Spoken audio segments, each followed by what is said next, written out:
Boa tarde a todos. Difícil falar depois dessas duas grandes aulas que a gente teve, do Padre Wellington, do Rubens e da Marília, que trouxeram temas fundamentais aí sobre a composição da família, a história filosófica e teológica da família, e sobre o papel da família, o papel conceitual da família dentro da visão religiosa e da igreja. Agradeço por essa aula, agradeço o convite da vereadora Gabriela Rodarte e agradeço a presença de todos e saúdo a todos que estão nos assistindo.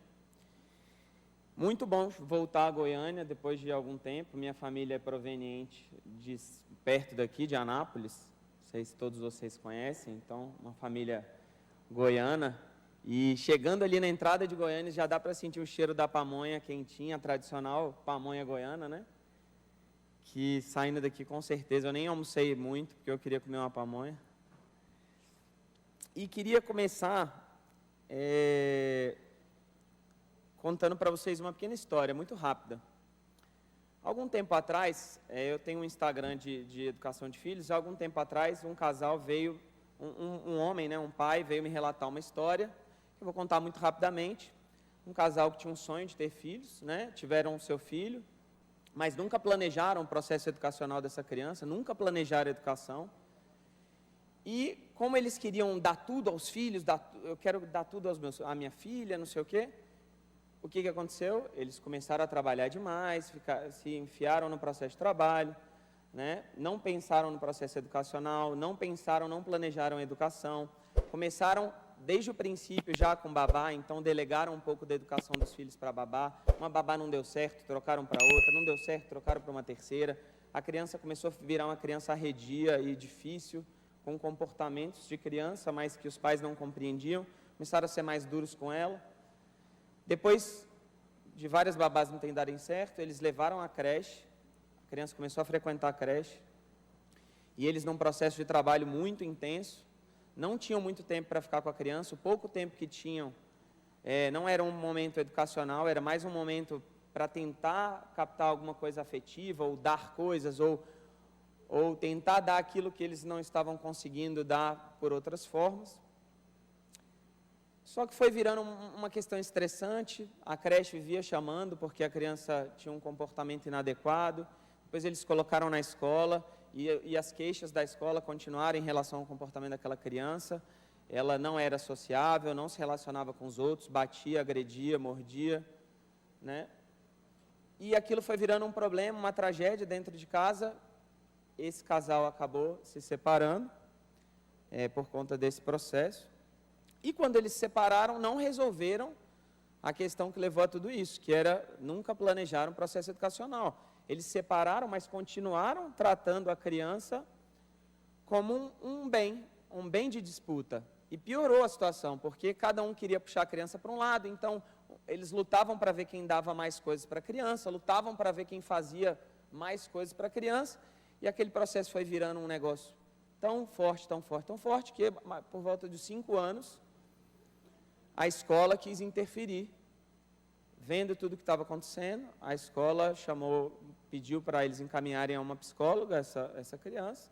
A criança foi à psicóloga e a psicóloga percebeu, deu um diagnóstico de que a criança estava iniciando um processo gravíssimo, depressivo, e devolveu isso para a escola. Os pais, não acreditando, buscaram outro psicólogo à parte e tal, e todos caminhando no mesmo sentido, e os pais desesperados, sem saber o que fazer, falaram: não, mas a nossa filha, a gente vai tentar resolver. Continuaram num processo de não educação, não fizeram nada.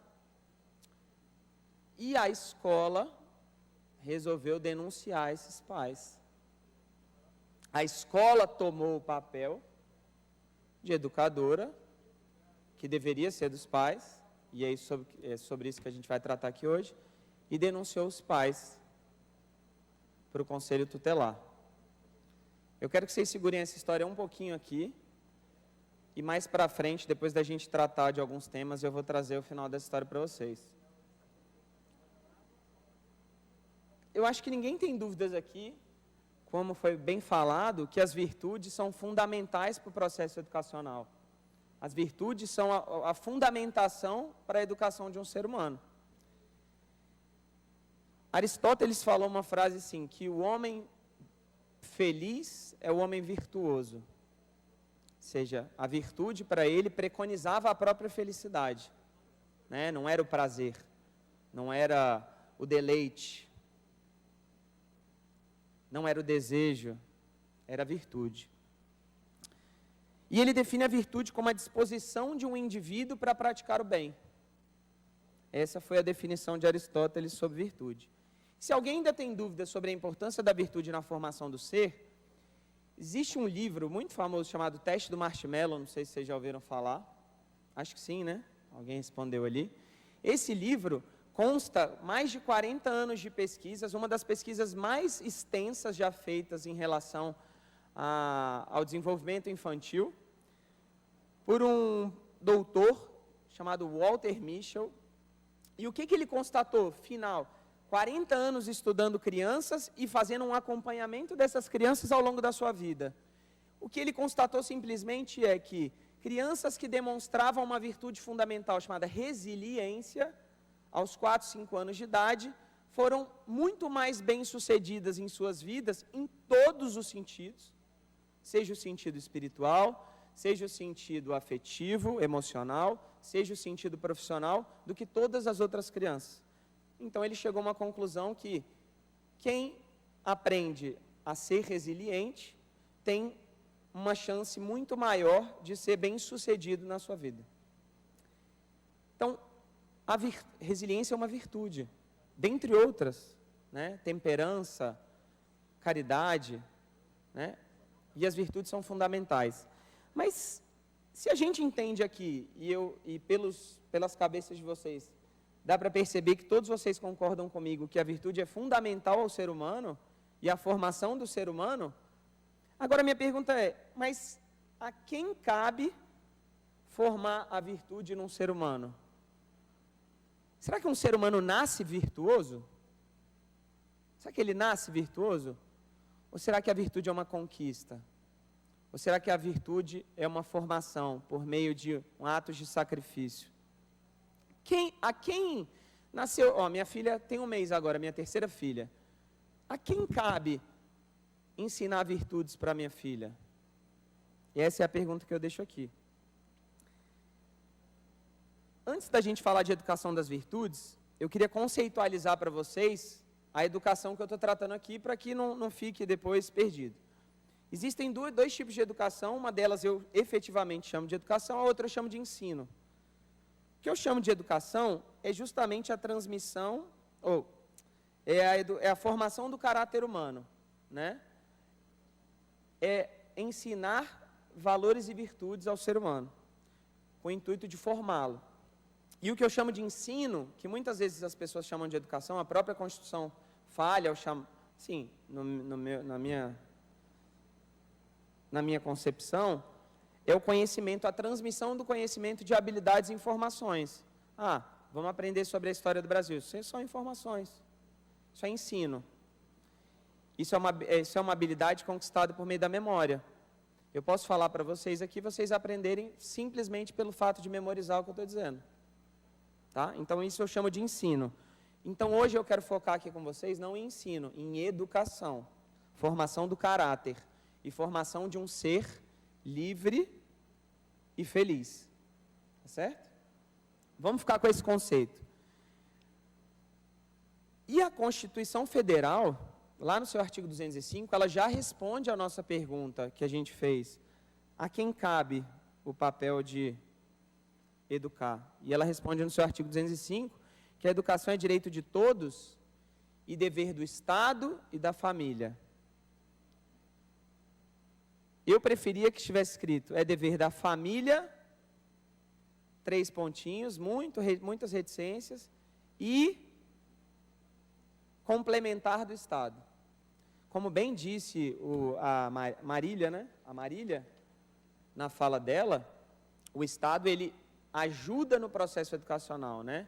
Impedindo que certas coisas atrapalhem a família no processo educacional, ou estimulando que as famílias, de alguma forma, promovam esse processo educacional.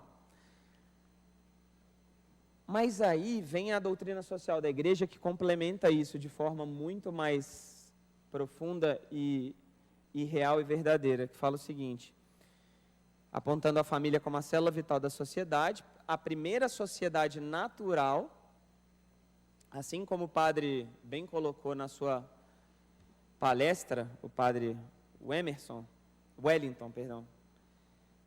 antes da formação do Estado já existiam formações familiares, né? Porque é a primeira sociedade natural. E ela complementa a quem é atribuída a tarefa educativa, que é direito dos filhos. É a família que é atribuída a tarefa educativa. E a Constituição, apesar de falar que é da família e do Estado, quando ela passa outros 10 capítulos na Constituição, explicando como é que é a participação do Estado na educação. Dizendo quanto percentual tem que gastar com dinheiro, como funcionam as escolas, blá, blá, blá, blá, blá, blá, blá, blá. Mas a Constituição não coloca nesse rol exaustivo a formação de virtudes e valores e do caráter do ser humano. Por quê? Fica subentendido, até pela Constituição Federal, que é uma responsabilidade da família. A virtude não é dada ao homem inatamente. A gente acabou de se perguntar aqui, será que a gente nasce com isso? Isso não é dado inato, não é inata a virtude. Senão todos seríamos virtuosos, concorda? Ou eu estaria nascido, fadado, a não ser um homem virtuoso, se é algo inato. Mas todos podemos atingir a virtude, através da prática, do hábito e da educação, que nós nos tornamos virtuosos. Aristóteles, mais uma vez, ele tem um livro muito bom, por isso eu vou citar ele muitas vezes. Ele é um dos caras que mais falou sobre virtudes, antes dos nossos doutores da igreja. Ele tem um livro chamado Ética Nicômaco, onde ele define as virtudes e fala muito sobre virtudes. E ele fala o seguinte, as coisas que temos que aprender antes de fazer, aprendemos-las fazendo-as. A gente, antes de aprender a fazer alguma coisa, a gente aprende fazendo. E ele fala, os homens se tornam construtores construindo, citaristas tocando cítara, que é um instrumento. Da mesma forma, tornamo-nos justos praticando a justiça, praticando atos de justiça. Mas quem me conduz a aprender a praticar atos de justiça? Se isso não é inato, se eu não nasci com o desejo de praticar atos de justiça.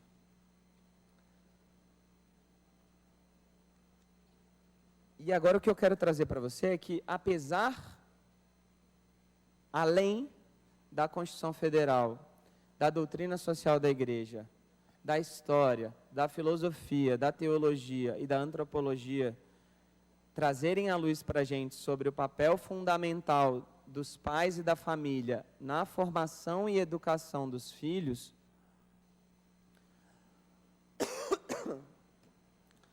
eu queria trazer para vocês mais algumas razões para acreditar nisso, tá? Mais alguns argumentos. O cérebro da criança, ela possui janelas de aprendizado, tá certo? Em cada momento, o teu cérebro está mais propício a aprender determinadas coisas. Então, por exemplo, eu vou dar um exemplo da linguagem, tá? De 0 a 5 anos é o momento onde não de 0, mas vamos lá, de 6 meses aos 5 anos mais ou menos, mas de 0. De 0 a 5 anos é o momento em que você tem uma janela no cérebro de uma predisposição cerebral a aprender a linguagem, tá certo? Então, você precisa de um estímulo maior nesse período para aprender mais rapidamente a linguagem. Significa que se você não ensinar a linguagem de 0 a 5 anos é impossível aprender? Não. Mas significa que vai ser muito mais difícil. Teve um experimento muito interessante para falar sobre as janelas de aprendizado, que eles pegaram um macaco, que em muitos aspectos se assemelha ao ser humano na questão biológica, né? É o mamífero que mais se assemelha, principalmente na questão cerebral, na composição cerebral. Pegaram um macaco e vendaram esse macaco desde o nascimento. vendaram o macaco desde o nascimento por 2 anos. O macaco bebezinho ficou vendado por 2 anos. O que aconteceu? Quando tiraram a venda, o macaco era cego. O macaco não foi capaz, o seu cérebro não foi capaz de contornar a janela de aprendizado da visão. Então esse macaco ficou cego para o resto da vida. Por quê? Porque ele perdeu uma janela profunda de aprendizado. Onde deveria ser estimulada a sua visão, não foi estimulado. Então, e muitas dessas janelas de aprendizado no ser humano estão na primeira infância, que é onde você tem contato único e exclusivo com os seus pais, dentro de casa. Certo? Um gato aqui.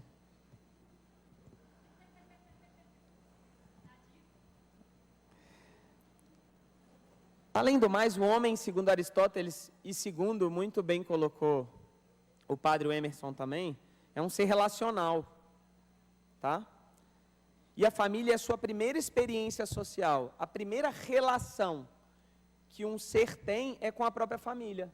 Começando pela mãe, pelo pai, se tem irmãos, pelos irmãos, se tem avós, avós, depois vai crescendo essa capacidade relacional e essas experiências.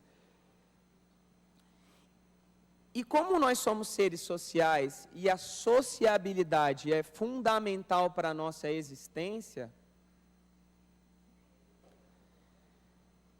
lá na nossa família é o primeiro ambiente onde a gente aprende a se relacionar, só que de forma segura. É onde a criança pode testar e errar, fazer e ver que não é assim, de forma segura, de forma que ela tem um subsídio emocional. E que ela pode fazer isso para ganhar confiança, para se relacionar depois com outras pessoas que não têm aquela mesma predisposição em direção a ela. Terceiro fator fundamental da importância da educação pela família. O ser humano nasce mais frágil, inseguro, desprotegido e despreparado do que qualquer outro animal. Vocês sabiam disso? O ser humano é extremamente dependente quando nasce. Ele não faz absolutamente nada sozinho. Até para mamar ele precisa. Se a mulher não colocar o neném no peito, ele não vai engateando até o peito quando ele nasce, né? Tem crianças, às vezes, que a mãe precisa dar uma força para que ele aprenda a fazer a pega direitinho, para, né, conseguir mamar, sugar o leite. Às vezes ele fica lá no peito, mas não consegue sugar o leite. Então, assim, dentro disso, como que a gente espera que esses seres enfrentem os desafios de uma relação com outros seres humanos que não estão 100% predispostos a ele, sem um mínimo de formação e preparo? Um mínimo. Quem já assistiu aquele polêmico seriado Round 6, que estão falando por aí, que está detonando a cabeça das crianças e tal? Já assistiu? Já ouviu falar? Basicamente é um jogo mortal, onde as pessoas que estão com muita dívida financeira são cooptadas na rua para participar desse jogo. Quem ganhar, ganha muito dinheiro, rios de dinheiro, milhões, mas todos os outros vão morrer. Morrem no processo. Você, não estou perguntando se você mandaria seu filho, não. Você aí, entraria sem preparo nenhum, às cegas, num round 6 da vida, sabendo que se você não ganhar, você está morto? Arriscando a sua existência para ganhar nada, para ganhar dinheiro ou para não ganhar nada, porque dinheiro é basicamente nada na nossa existência, não tem valor. E a vida consiste muito mais do que vida e morte, né? A vivência, a existência. 5 minutos para concluir, Henrique. Sim, senhora. Os leões, por exemplo. Os leões, eles não... Nasceu um leão, ele não joga o leãozinho lá para caçar, para já aprender a caçar. O que ele faz? Leva o leãozinho ali do lado, vamos caçar junto com a mamãe aqui, vamos aprender. Depois que ela vai vendo o processo evolutivo dele, no aprendizado, ela solta ele para caçar sozinho.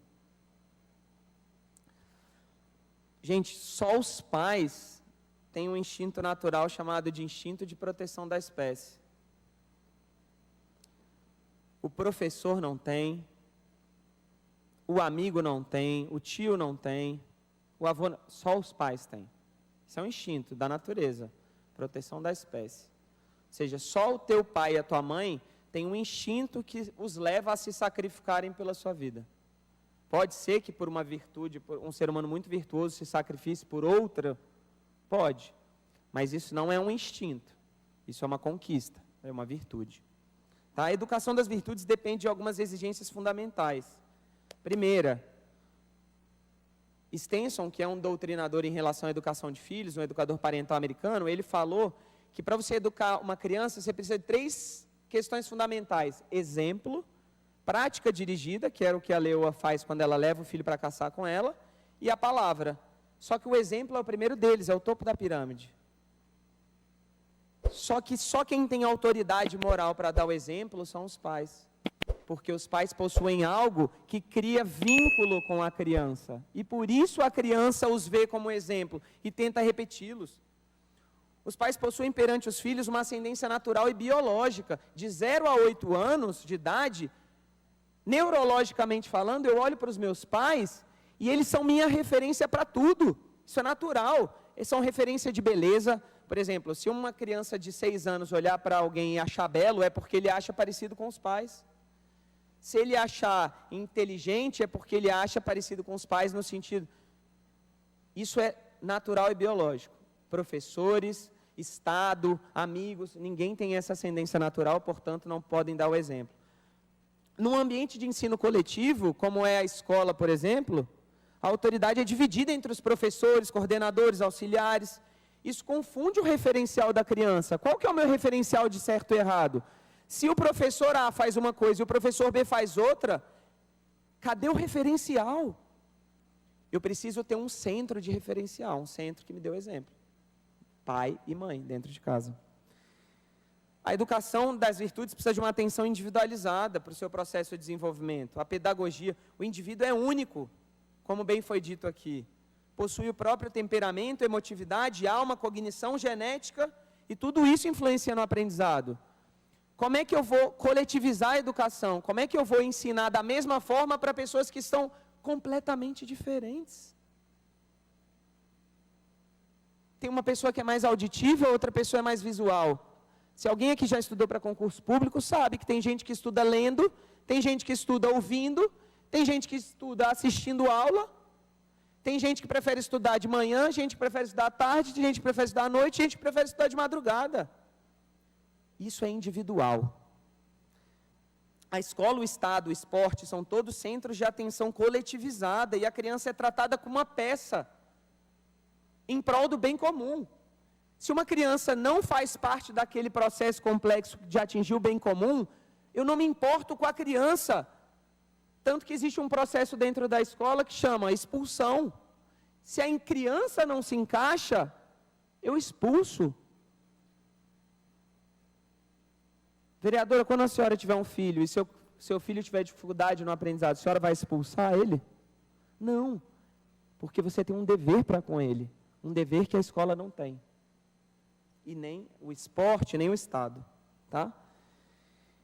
A coletivização da educação, ela suprime dons, porque ela não estimula um dom individual, ela estimula uma questão coletiva que medianiza o processo educacional.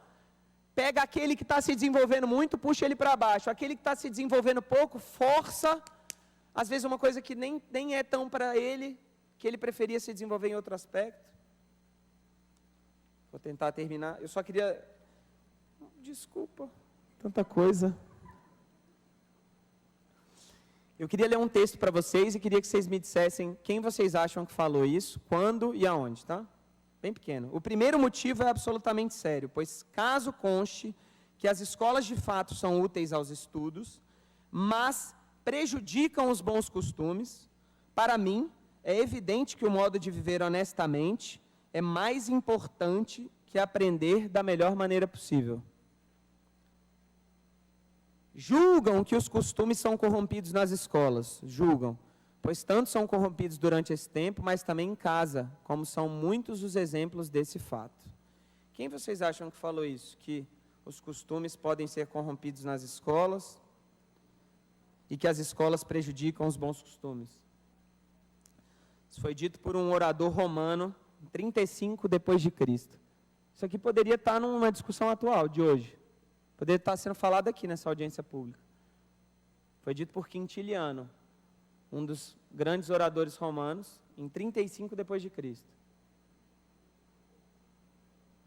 Essa já era uma preocupação naquela época, sobre a universalização da educação. Na verdade, ele nasceu 35 depois de Cristo, né? Essa frase especificamente está num livro, foi produzido talvez depois. Mais alguns aspectos. Colocar os interesses da criança diante dos próprios. O que é isso? Qual o nome dessa virtude? Quando você se coloca diante coloca o outro diante de você mesmo. É uma escolha chamada amor. Amor. Não tem como um professor ter esse amor individualizado por outro ser humano. Tá certo? Não tem como ele se colocar aquele ser humano diante de todos os demais ou diante de si mesmo. Porque é uma questão coletiva. A pedagogia do ensino das virtudes é possível de maneira coletiva, não é possível de maneira coletivizada, pois a prática, aquela questão da medianização, né? A gente busca sempre o mediano. As escolas, os professores não visam a formação individual e nem podem, você nem deve cobrar isso das escolas. Poxa, vocês não estão ensinando meu filho honestidade, resiliência, temperança, caráter. Não é papel da escola, nem cobre isso, nem espere isso. E o Estado também,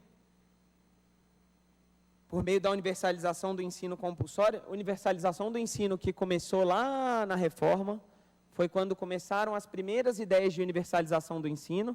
Todas as ideias de universalização do ensino na história tiveram viés político-ideológico, seja ele qual fosse, né, de formação de uma comunidade para um pensamento específico. E o Estado, ele busca essa questão do bem comum, o processo educativo, e enxerga-se a única e exclusivamente como uma parte. O ser humano, dentro do processo educativo do Estado, ele é uma parte.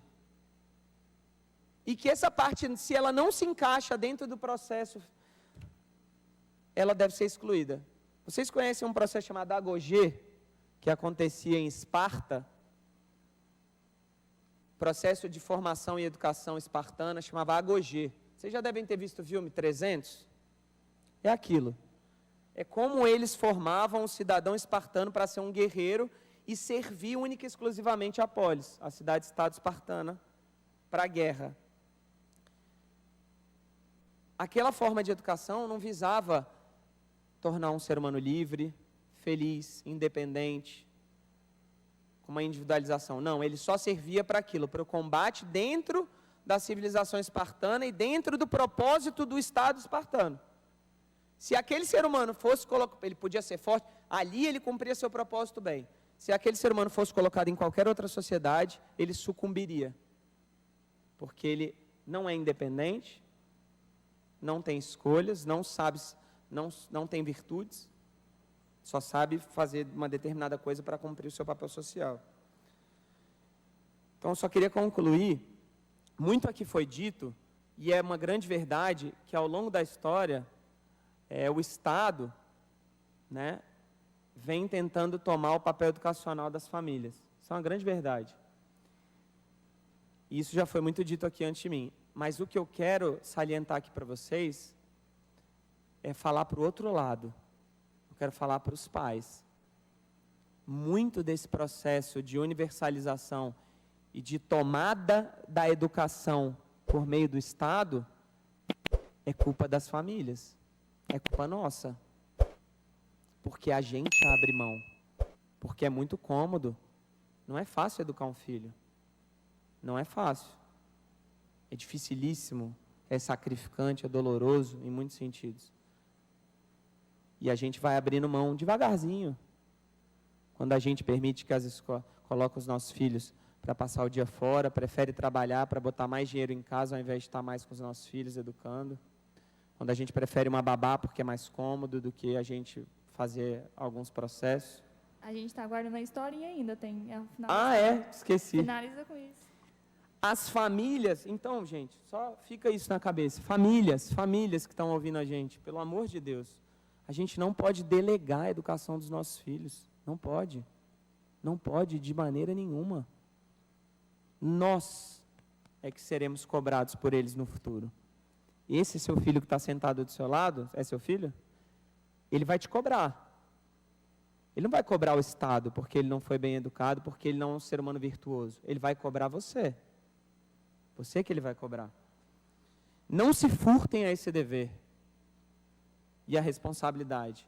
A gente precisa ter autorresponsabilidade. Uma sociedade totalmente fragilizada, em que hoje a gente gosta de apontar o dedo para os outros e culpar, e ninguém assume responsabilidade por nada, onde a culpa é sempre do outro, vamos assumir a nossa autorresponsabilidade. O papel educacional dos meus filhos é meu, tá certo? E vou terminar com a história. E se a gente não fizer, o Estado está lá, feliz, para tomar esse papel da gente. Ele está felizaço, o Estado está assim, vai, tranquilo, estou aqui para te ajudar. Qual que é o final daquela história? Sabe o que aconteceu com aquela criança? A escola reportou aquilo ao Conselho Tutelar. O Conselho Tutelar foi ver o que estava acontecendo.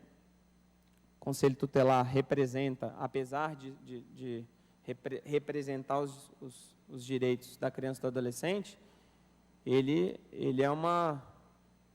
é parte do Estado, né? É a proteção do Estado em relação a esses direitos. Então, o que aconteceu? O Conselho Tutelar falou, não, isso é um absurdo, relação aqui, a família, como tem tratado e tal, virou um processo judicial. No final das contas, essa criança foi tomada dos seus pais.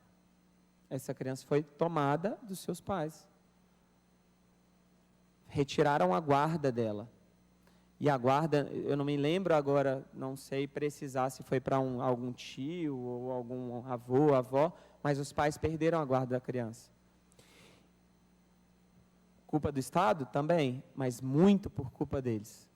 Porque eles não assumiram em momento nenhum a responsabilidade pela educação dos seus filhos.